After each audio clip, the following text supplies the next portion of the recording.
नमस्कार, मी ज्ञानेश्वरी रेसिपीमध्ये सर्वांचं खूप खूप मनापासून स्वागत करते। आज आपण काही क्लिनिंगच्या टिप्स, काही रिव्ह्यूज आयडिया आणि काही किचन टिप्स सुद्धा बघणार आहोत, ज्यामधून आपल्याला नक्कीच खूप जास्त वेळेची पण बचत होईल आणि मनी सेव्हिंग पण होईल। चला मग पहिली आपली काय टिप आहे किचनची ती बघूया।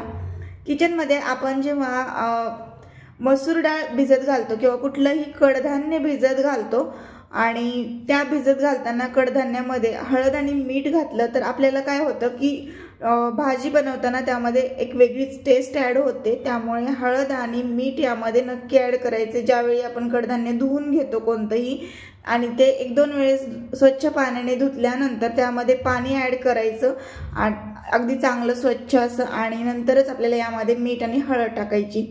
नंतर यावरती एखादी प्लेट ठेवून किंवा मग झाकण ठेवून काहीतरी याला छान असं 6 ते 7 तासासाठी भिजत ठेवायचे आणि नंतर आपण याची भाजी बनवू शकतो। सेम प्रोसेस तुम्ही काबुली चना असेल किंवा मटकी असेल, कुठलंही कडधान्य असेल त्यासाठी करू शकता। पुढची टिप आहे ती बघूया। जी आपल्याकडे ग्लुगन असते त्यामध्ये ही अशा प्रकारची कांडी टाकलेली असते किंवा याला वितळवण्यासाठी जर ग्लुगन आपली खराब असेल किंवा मग त्या ग्लुगनमध्ये ही कांडी बसत नसेल तर काय करायचं ते सांगते तुम्हाला। आपण एक कॅन्डल घ्यायची, कॅन्डलवरती त्याला वितळवून घ्यायचं आणि नंतर ती आपल्याला जशी हवी तशी छान मेल्ट झाली की यूज करता येते। जिथे आपल्याला या आईस्क्रीमच्या काड्या स्टिक करायच्या होत्या तिथे मी याला कॅन्डलवरती थोडंसं गरम केलं आणि मेल्ट करून नंतर त्याचा वापर अशा प्रकारे केला। तर इमर्जन्सीच्या वेळी जर आपली गन खराब असेल किंवा त्यामध्ये ही रिफिल बसत नसेल तर हा उपाय करू शकता, जेणेकरून तुम्हाला देखील पटापट अशा प्रकारे स्टिक करण्यासाठी ज्या कुठल्याही वस्तू आहेत तर त्या स्टिक करायला सोपं जाईल। या टिप्स आणि ट्रिक्स ज्या आहेत त्या नक्कीच यूजफुल आहेत। तुम्हाला आवडत असतील तर व्हिडिओ शेवटपर्यंत बघितल्यानंतर व्हिडिओला लाईक आणि शेअर नक्की करा। नवीनच असाल तर चॅनलला पण सबस्क्राईब करून घ्या। समोर घंटी आहे त्यावरही क्लिक करून ऑलवर क्लिक करून ठेवा। व्हिडिओ कुठल्या गावातून किंवा कुठल्या शहरातून बघत आहात ते मात्र कमेंट बॉक्समध्ये नक्की कळवा। इथे मी सेम पद्धतीने सगळ्या ज्या माझ्याकडच्या आईस्क्रीमच्या कड्या होत्या स्टिक करून घेतल्या। पुढची आहे क्लिनिंगची टिप ती बघूया। थोडासा शॅम्पू घ्यायचा आहे आपल्याला, अगदी अर्धा चमचा, आणि त्यामध्ये कुठलाही शॅम्पू घेतला तरी चालेल। त्यामध्ये आपल्याला कोलगेटची टूथपेस्ट टाकायची, कोणतीही टूथपेस्ट टाकली तरी चालेल। माझ्याकडे कोलगेटची होती ती मी वापरली। पाव चमचा मीठ घ्यायचे यामध्ये आणि ह्या तीनही वस्तू एकत्रित करून आपल्याला घ्यायच्या आहेत, अगदी व्यवस्थित मिक्स करून घ्यायच्या आहेत।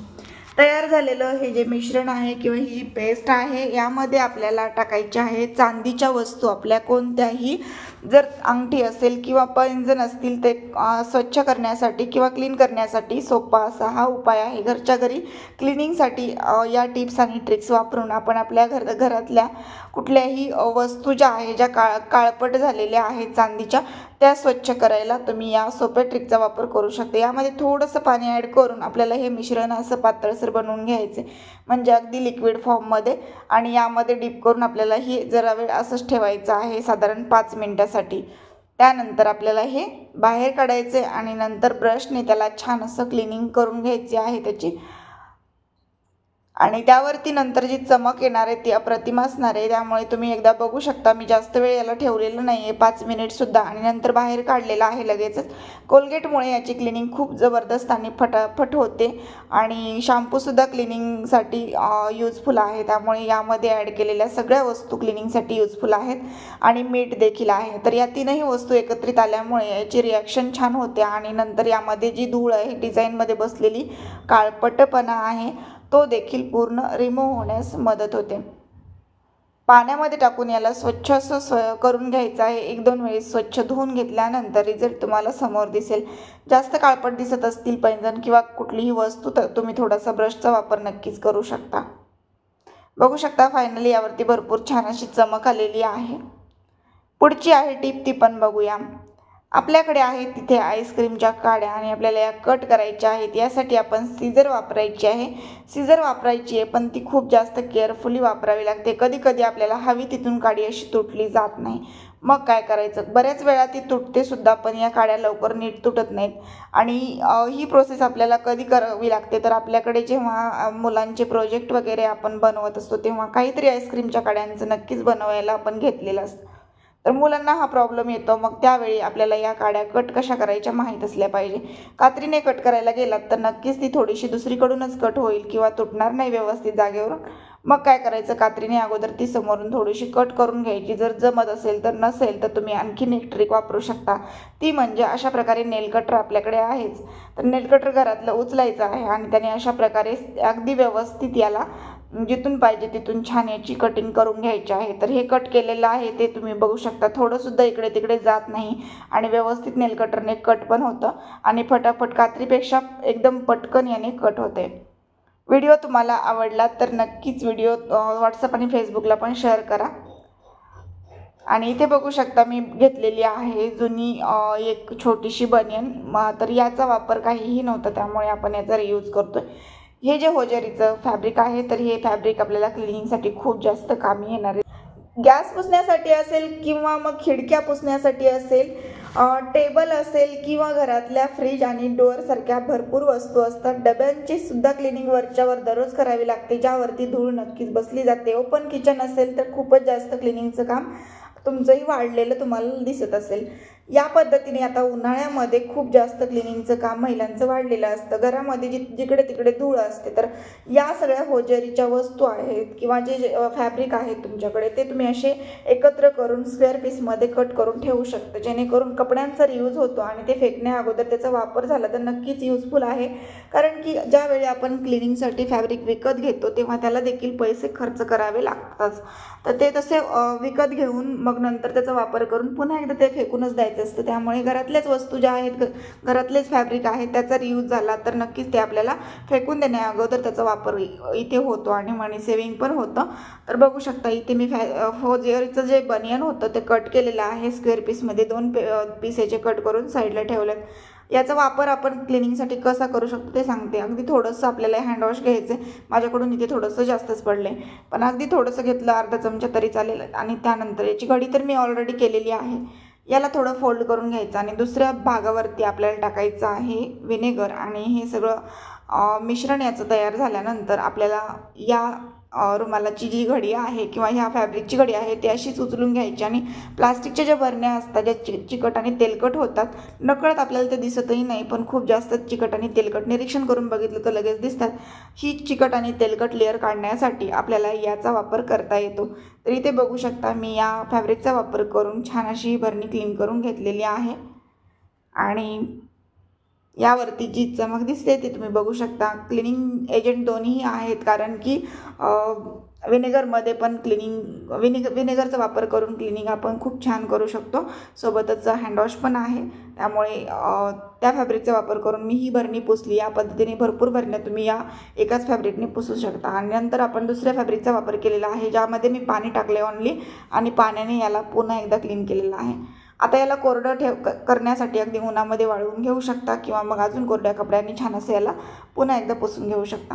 पुढची टिप आहे ती बघूया। घरात जर मुलं असतील लहान तर अगदी कात्री हातामध्ये त्यांच्या जाईल याची सुद्धा काळजी घ्यावी लागते आणि जर चुकून गेलीच तर त्या मुलांना ती उघडता नाही आली पाहिजे, नाहीतर ते काहीतरी वेगळंच कट करून ठेवतात, त्यावेळी आपल्याला होतो पश्चाताप। मग नंतर आपण काय करायचं, त्यापेक्षा अगोदरच आपण कात्रीची काळजी घ्यायची। घरामध्ये लहान मुलं असतील त्यांच्या हातामध्ये नकळत कात्री जातच असेल किंवा ते शोधून काढतच असतील तर काय करायचं, आपण एक चिकटपट्टीचा तुकडा घ्यायचा आहे आणि त्या चिकटपट्टीच्या तुकड्याने आपल्याला काय करायचे, कात्रीच्या दोनही ज्या बाजू आहेत ते एकत्र करून अशा पद्धतीने त्याला छान असं चिटकवून ठेवायचं आहे, जेणेकरून कात्री जी आहे मुलांच्या हातात जरी गेली तरी त्यांना उघडताच येणार नाही आणि ते काही महत्त्वाचे कपडे असतील, डॉक्युमेंट असतील किंवा काहीही असेल तर ते कट करू शकणार नाही। त्यामुळे तुम्ही हा उपाय करू शकता, जेणेकरून ही ट्रिक वापरल्यामुळे बऱ्याच वेळा तुम्हाला खूप जास्त फायदा होईल।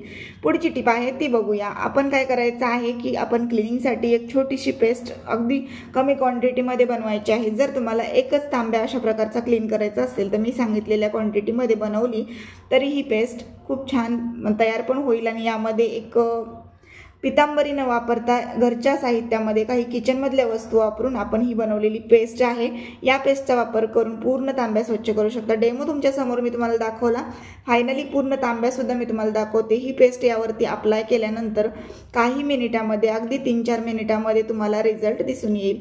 फक्त आपल्याला यावरती ही पेस्ट लावायची आहे। यामध्ये तुम्हाला दिसत असेल हळद मी वापरलेलीच आहे मुख्य घटक, आणि किचनचेच काही साहित्य अजून वापरलेले आहेत। या साहित्याचा वापर केल्यामुळे आपल्या तांब्याच्या भांड्यांवरती किंवा पितळेच्या भांड्यांवरती जी चमक येते ती अप्रतिम असते। आणि तुम्हाला पितांबरीच वापरावी लागेल असं नाहीये, तर घरच्या पण काही साहित्यामध्ये पैसे न घालवता आपण घरच्या घरी एक पेस्ट तयार करू शकतोय, याचा सुद्धा तुम्हाला नक्कीच फायदा होणार आहे।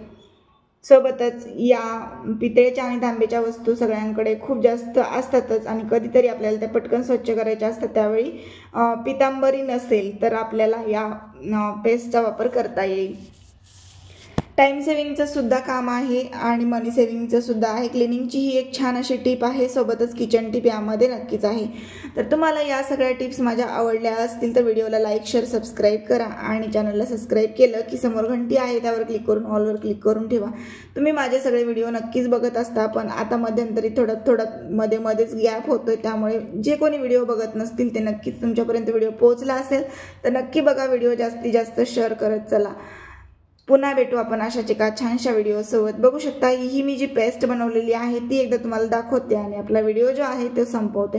तर इथे मी बघितलेली आहे चंदन पावडर घेतलेली आहे थोडीशी, आणि चंदन पावडर घेतल्यानंतर किती घ्यायची तर मी अगदीच पाव चमचा चंदन पावडर, त्यामध्ये पाव चमचा मीठ टाकलेलं आहे आणि यामध्ये विनेगर थोडंसं टाकले आणि पुन्हा एकदा पाव चमचा मी यामध्ये हळद ॲड करणार आहे।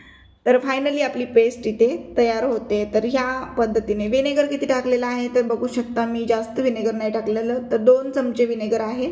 विनेगरमुळे सुद्धा याची क्लिनिंग होणार आहे आणि बाकीचे जे वस्तू यामध्ये टाकलेल्या आहेत त्या फ्रेग्रन्ससाठी आहे। चंदन पावडर आहे त्यामुळे खूप छान असा वास आपल्या तांब्याला येतो जेव्हा आपण याची क्लिनिंग करतो। आणि नंतर हळद आहे, हळदीमुळे क्लिनिंग खूप छान होते, बॅक्टेरिया नष्ट होतात आणि काळपटपणा देखील, धब्बे देखील पूर्णपणे जातात यावरचे जे काळे दाग धब्बे आहेत ते। आणि मिठाने तर क्लिनिंग होतेच होते सगळ्याच गोष्टीमध्ये, क्लिनिंगच्या वस्तू आहेत यामध्ये या पेस्टमध्ये। तर ही अप्लाय कशी करायची आणि लावायची कशी, ठेवायची किती वेळ ते सांगितलेलं आहे। 5 मिनिटांमध्ये किंवा 3-4 मिनिटांमध्ये हे सगळे दाग नाहीसे होतात। हाताने हलक्या हाताने चोळत राहायचं आहे, पाण्याचा वापर अजून थोडासा केला तरी चालेल। सगळीकडे स्प्रेड करून छान असं याला घासून घ्यायचं आहे।